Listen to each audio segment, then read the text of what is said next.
Nah, itu termasuk as-suhd yang disebutkan di dalam ayat tersebut. Nah, demikian pula ya Allah Subhanahu wa taala mengatakan wa tara katsiran minhum yusari'una fil itsmi wal udwan wa aqlihimus suhd. Dan kamu lihat ya, kebanyakan dari mereka orang-orang Yahudi itu mereka bersegera berbuat dosa ya, dan permusuhan serta memakan yang haram as-suhd, yaitu mereka memakan riswah, yaitu suap, sebagaimana dikatakan oleh Al-Imam Al-Qurtubi berkaitan dengan tafsir ayat tersebut, surah Al-Maidah ayat 62 dan ayat 42 dan ayat 62. Demikian ikhwan fillah ya. Maka dari itu Rasulullah sallallahu alaihi wasallam mengancam ya berupa laknat terhadap orang yang menerima suap dan yang memberi suap. Rasulullah mengatakan la'anallah ar-rasi wal murtashi. Ya, sesungguhnya Allah Subhanahu wa taala telah melaknat penyuap dan yang menerima suap. Demikian juga Abu Hurairah mengatakan la'ana Rasulullah al-rasi wal murtashi. Sesungguhnya Rasulullah sallallahu alaihi wasallam melaknat penyuap dan yang menerima suap. Penyuap dan yang menerima suap. Ya, berapa banyak sekarang ini kita lihat praktek-praktek ya, kita katakan hakim atau qadi yang menerima suap untuk memuluskan satu hukum yang menguntungkan orang yang memberi suap. Ya, bahkan kita katakan ya sebagaimana yang sering terjadi, mereka memberikan hukum untuk orang yang berduit. Ya, nah padahal itu dilarang itu. Yaitu dilarang kita menegakkan hukum hanya terhadap orang yang lemah, tidak terhadap orang yang terpandang. Ya. Itu adalah satu perbuatan yang sangat tercela, bahkan ya, kita katakan perbuatan yang bisa mengundang murka Allah Subhanahu wa taala. Ya. Diriwayatkan dari Aisyah radhiyallahu anha bahwa orang-orang Quraisy ya prihatin disebabkan kasus seorang wanita Al-Makhzumiyah yang kedapatan mencuri. Maka mereka berkata, siapakah yang berani berbicara kepada Rasulullah? Namun tidak ada yang berani kecuali Usamah, orang yang dicintai oleh Rasulullah. Maka Usamah pun berbicara kepada beliau. Maka Rasul berkata kepada Usamah, apakah engkau ingin memberikan bantuan untuk menghalangi penegakan hukum Allah? Kemudian beliau bangkit dan berkhutbah, ya ayuhan nas, innama dhalla man kana qablakum annahum kanu idza saraqa asy-syarif tarakuh wa idza saraqa ad-dha'if wa idza saraqa ad-dha'ifu fihim aqamu 'alaihi al-hadd wa aymullah law anna Fatimah binta Muhammadin saraqat laqata Muhammadun yadaha. Wahai sekalian manusia, sesungguhnya umat sebelum kalian itu tersesat disebabkan apabila orang-orang yang terpandang kedapatan mencuri, maka mereka lepaskan dari hukuman. Namun apabila orang yang lemah yang mencuri, mereka menegakkan hukuman atasnya. Kemudian Nabi mengatakan, demi Allah, sekiranya Fatimah binti Muhammad mencuri, niscaya Muhammad akan memotong tangannya. Niscaya Muhammad akan memotong tangannya. Jadi Rasulullah sallallahu alaihi wasallam yang menegakkan keadilan kepada siapa saja, ya, kepada karib kerabat ataupun kepada orang lain, ya. Bahkan Rasulullah sallallahu alaihi wasallam mengatakan kepada Muaz kepada Usamah tadi, "Atashfa fi haddin min hududillah?" Apakah kamu ingin ya menghalangi penegakan hukum Allah Subhanahu wa taala, memberi bantuan untuk menghalangi penegakan hukum Allah Subhanahu wa taala? Jadi Rasulullah sallallahu alaihi wasallam marah besar kepada Usamah, padahal Usamah adalah orang yang beliau kasihi. Namun di dalam bab ini tidak ada ya kita katakan toleransi, ya hukum harus ditegakkan kepada siapapun. Nah demikian pula Ubadah bin Samit radhiyallahu anhu berkata, Rasulullah sallallahu alaihi wasallam bersabda, aqimu hududallah fil qaribi wal ba'id wa la ta'khudhukum fillahi lawmatul laim. Tegakkanlah hukum Allah. Hakimu hududallah fil qaribi wal ba'id. Tegakkanlah hukum Allah atas orang yang dekat maupun orang yang jauh. Janganlah engkau terpengaruh celaan orang-orang yang suka mencela dalam penegakan hukum Allah Subhanahu wa taala. Ya, jadi ikhwan fillah ini merupakan pengharaman yang sangat keras memberikan bantuan dalam masalah hudud. Ya, setelah kasusnya itu disampaikan kepada qadi, dan qadi dalam hal ini tidak boleh pilih kasih. Dia harus menegakkan hukum secara adil. Ya, kemudian ya harus diingkari, diharuskan untuk mengingkari secara tegas terhadap oknum yang berusaha untuk meremehkan atau membatalkan penegakan hukum, ya, atau meminta keringanan untuk menggugurkan hukuman, atau memberikan bantuan kepada terpidana, ya, atau untuk melakukan suatu kecurangan di dalam hukum. Nah, demikian ikhwan fillah azanillahu wa iyyakum jami'an. Ya, jadi seorang hakim harus bisa bersikap adil, ya, di dalam menjatuhkan hukum dan tidak pilih kasih di dalam menjatuhkan hukuman tersebut. Ya, tidak pilih kasih di dalam menjatuhkan hukuman tersebut. Ya, Rasulullah sallallahu alaihi wasallam mengatakan dalam sebuah hadis yang diriwayatkan oleh Ummu Salamah, ya, beliau mengatakan, ya, innakum takhtasimuna ilayya fala'alla ba'dakum alhana bihujjatihi min ba'd fa'aqdiya lahu ala nahwi mimma asma'u minhu. Faman qata'tu lahu min haqqi akhihi syai'an fala ya'khudhu fa inna ma aqta'u lahu bihi qit'atun minan nar. Sesungguhnya kalian mengajukan permasalahan kalian kepadaku. Ya, barangkali sebagian dari kalian lebih pandai bersilat lidah daripada yang lain, hingga aku menangkan hukum atasnya sesuai dengan apa yang aku dengar darinya. Barang siapa yang aku potong hak saudaranya baginya, ya, aku berikan hak saudaranya kepadanya, ya, maka janganlah ia mengambilnya, ya, dengan kezaliman ataupun dengan kecurangan itu, ya, dia dengan dengan kebohongannya atau dengan kepintarannya bersilat lidah, dia mengambil hak saudaranya, maka janganlah dia ambil, karena ia sungguhnya telah mengambil, ya, bagian dari api neraka untuknya. Nah, demikian ikhwan fillah azanillahu wa iyyakum jami'an. Jadi Rasulullah sallallahu alaihi wasallam, ya, beliau memutuskan hukum ataupun perkara menurut keadilan, ya, menurut hukum Allah Subhanahu wa taala. Nah, banyak sekali, ya, hadis-hadis yang menyuruh para hakim dan qadi ini untuk berbuat adil di dalam hukum, anjuran untuk berlaku adil di dalam menjatuhkan hukum, ya, di dalam melaksanakan tugasnya sebagai qadi dan hakim. Ya, di antaranya adalah, ya, Rasulullah sallallahu alaihi wasallam mengatakan, "Idza hakamtum fa'dilu wa idza qataltum fa ahsinu fa innallaha 'azza wa jalla muhsinun yuhibbul muhsinin." Ya, apabila kalian memutuskan hukum, hendaklah kalian memutuskannya dengan adil, dan apabila kalian membunuh ataupun menyembelih, hendaklah melakukannya dengan baik, karena Allah Subhanahu wa taala Maha baik dan menyukai orang-orang yang berbuat baik. Demikian pula, ya, salah satu keutamaan, ya, berbuat adil adalah bahwa berlaku adil di dalam memutuskan hukum itu termasuk sedekah yang akan ditulis dalam timbangan seorang hamba. Rasulullah sallallahu alaihi wasallam bersabda, "Kullu sulama minan nasi alaihi sadaqah, wa kullu yawmin tatlu'u fihi syamsu, ya'dilu bainan nasi sadaqah." Setiap ruas jari manusia atau setiap ruas tubuh manusia dapat menjadi sedekah baginya setiap hari yang di dalamnya matahari terbit. Ya, setiap hari matahari terbit. Ya, jadi ada, ya, setiap ruas, ya, dari manusia itu yang menjadi sedekah, yang harus disedekahkan, ya. Setiap ruas jari manusia, ya, dapat menjadi sedekah, ya, bagi setiap hari yang di dalamnya terbit matahari. Nah, kemudian beliau mengatakan, ya'dilu bainan nasi sedekah.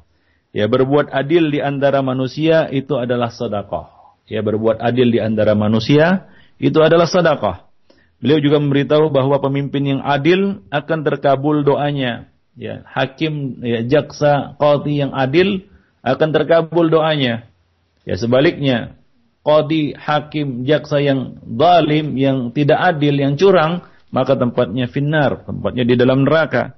Rasulullah sallallahu alaihi wasallam mengatakan, "Salasatun la turaddu da'watuhum." Ada 3 manusia yang doanya tidak tertolak. Salah satunya adalah al-imamul adil, imam yang adil, ya, imam yang adil. Demikian pula Rasulullah sallallahu alaihi wasallam mengatakan, menjelaskan kepada kita bahwa berbuat adil adalah salah satu penyebab terbesar yang menyelamatkan seorang hamba.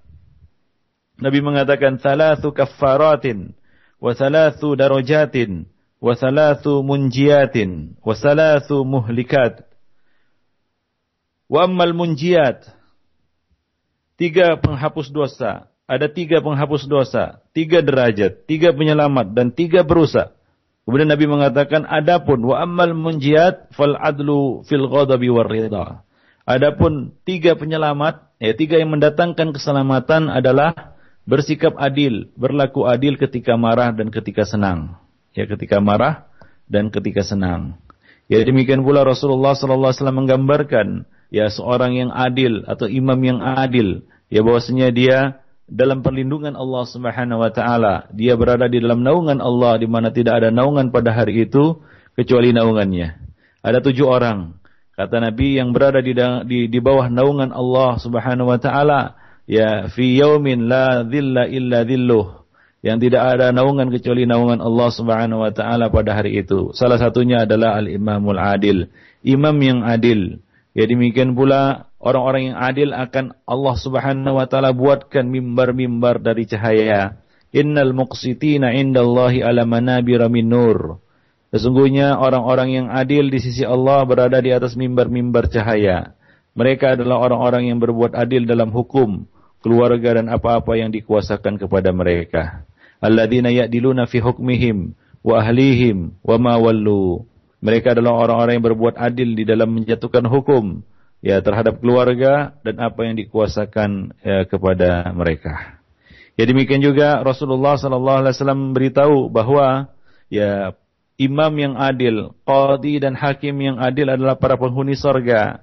Ya, ahlul jannati thalathah. Nabi mengatakan ahlul jannati thalathah. Ahli surga itu ada 3. Dzu sultanin muqsitin, ya muwaffaq. Yang pertama adalah penguasa yang adil dan mendapat taufik. Yang kedua adalah rajulun rahimun raqiqul qalbi likulli dzi qurba wa muslimin. Ya, dan yang kedua adalah laki-laki yang penyayang dan lembut hati kepada kerabat dan setiap muslim. Kemudian yang ketiga adalah afifun muta'affif dzu'iyal, orang yang menjaga kesucian dan kehormatan diri padahal ia memiliki tanggungan dan memiliki banyak tanggungan, yaitu memiliki banyak keluarga. Ya, nah demikian ikhwan fillah azanillah wa iyyakum jami'an. Jadi salah satu di antara hadis ini sahih diriwayatkan oleh Imam Muslim ya. Yaitu salah satunya adalah ya salah satu di antara penghuni surga yang disebutkan Nabi sallallahu alaihi wasallam di dalam hadis ini adalah dzu sultanin muqsit, yaitu seorang penguasa yang berlaku adil. Ya, seorang penguasa yang berlaku adil. Maka dari itu Rasulullah sallallahu alaihi wasallam memerintahkan kita untuk berlaku adil. Ya, Allah Subhanahu wa taala dan Rasulnya memerintahkan kita untuk berlaku adil, khususnya di dalam menjatuhkan hukum di antara manusia. Demikian ikhwan fillah dan para pendengar yang berbahagia, ya berkaitan dengan materi kita pada hari ini, yaitu ya kewajiban untuk berlaku adil ya bagi para qadi dan hakim, dan termasuk salah satu dosa besar adalah qadi yang jahat. Ya, qadi yang memutuskan hukum tidak dengan hukum Allah Subhanahu wa taala, atau qadi yang jahil terhadap hukum Allah Subhanahu wa taala, dia tidak memutuskan hukum itu menurut hukum yang Allah Subhanahu wa taala turunkan. Demikianlah, mudah-mudahan ini bermanfaat bagi kita dan khususnya bagi para qadi dan hakim. Ya, hendaknya mereka bertakwa kepada Allah Subhanahu wa taala bila mereka ya benar-benar menjalankan tugas itu dengan benar, ya dengan baik, ya memutuskan hukum dengan hukum Allah Subhanahu wa taala, berlaku adil di dalam hukum tersebut, maka mereka termasuk ya salah satu di antara qadi yang masuk surga, ya fahuwa fil jannah. Ya, mereka akan dibuatkan mimbar-mimbar dari cahaya, mereka akan berada di bawah naungan Allah Subhanahu wa taala ya pada hari kiamat nanti, di mana tidak ada naungan kecuali naungannya. Namun ya jika dia melakukan tugas ataupun menjalankan tugas sebagai qadi itu ya tidak dengan ilmu, atau mereka melakukan kecurangan dan kezaliman di dalamnya, maka ancaman yang berat telah menunggu mereka. Rasulullah SAW mengatakan, ya fahuwa finnar, ya ia di dalam neraka, ia berada di dalam neraka. Nah demikian ikhwan fillah, azani Allah wa iyyakum jami'an. Ya, itu saja mungkin pada pertemuan kita pada ya kesempatan yang singkat ini. Mudah-mudahan ini bermanfaat bagi kita semua. Ya, khususnya bagi diri saya. Aqulu qouli hadza wa astaghfirullah li wa lakum wa lisairil muslimin innahu huwal ghafurur rahim. Syukran jazakallahu khairan barakallahu fiik pada Ustaz. Dan demikian ikhwatal iman rahimani wa rahimakumullah, pendengar radio jadi manapun Anda berada, pembahasan yang telah disampaikan oleh Al-Ustaz Abu Ihsan Al-Maidani hafizahullah dari pembahasan dosa besar itu hakim yang tidak berbuat adil. Dan selanjutnya mungkin masih ada waktu sekitar 10 menit ke depan saja. Kita angkat 1 atau 2 pertanyaan. Dan untuk pertanyaan pertama ada pertanyaan yang sudah masuk melalui pesan singkat, yaitu yang pertama ada pertanyaan. Assalamualaikum warahmatullahi wabarakatuh. Ya Ustaz, jika orang alim sangat menghindari untuk menjadi qadhi, lalu siapakah yang akan menegakkan keadilan dalam penyelesaian perkara? Syukran. Ya, ikhwani fiddin, azanillah wa iyyakum jami'an. Ya, kewaraan, kita lihat kewaraan para salaf untuk menerima jabatan ini ya disebabkan karena ya kita katakan kedalaman ilmu mereka.